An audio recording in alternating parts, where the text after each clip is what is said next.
పెద్ద వాగుపై railway bridge పనులు చేస్తుండగా ముగ్గురు కార్మికులు జారిపడ్డారు. వీరిలో ఒకరు మధ్యలో ఇరుక్కుపోగా వైద్యులు స్పాట్ కి చేరుకుని అక్కడే చికిత్స చేస్తున్నారు. కార్మికుడికి తీవ్ర రక్తస్రావం జరిగి శరీర భాగాలు నలిగిపోవడంతో పరిస్థితి విషమంగా ఉన్నట్లు తెలుస్తోంది.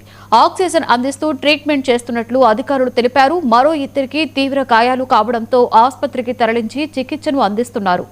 వాగుపై 3వ రైల్వే లైన్ నిర్మాణం కోసమై కొత్త వంతెనను నిర్మిస్తున్నారు. నిర్మాణ పనులు జరుగుతుండగానే ఈ ప్రమాదం సంభవించింది. స్థానికులు, తోటి కార్మికులు గాయపడిన ఇద్దరు కార్మికులను శిథిలాల నుండి బయటకు తీసి ఆసుపత్రికి తరలించారు. కాగా ఈ ప్రమాదానికి రైల్వే కాంట్రాక్టర్ నిర్లక్ష్యమే కారణమని మిగతా కార్మికులు ఆగ్రహం వ్యక్తం చేస్తున్నారు. కనీస భద్రతా ప్రమాణాలు పాటించకపోవడం వల్లే ఈ ప్రమాదం జరిగిందని, నిర్మాణ పనులు భద్రతా లోపాలు స్పష్టంగా కనిపిస్తున్నాయని ఆరోపిస్తున్నారు. సదరు కాంట్రాక్టర్పై చర్యలు తీసుకోవాలని డిమాండ్ చేస్తున్నారు.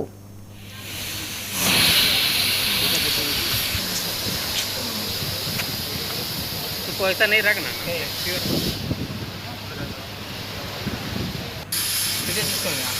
పైన పెడతాం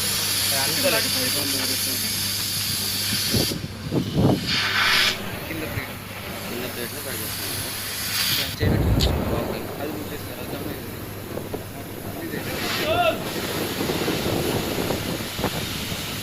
మందిర్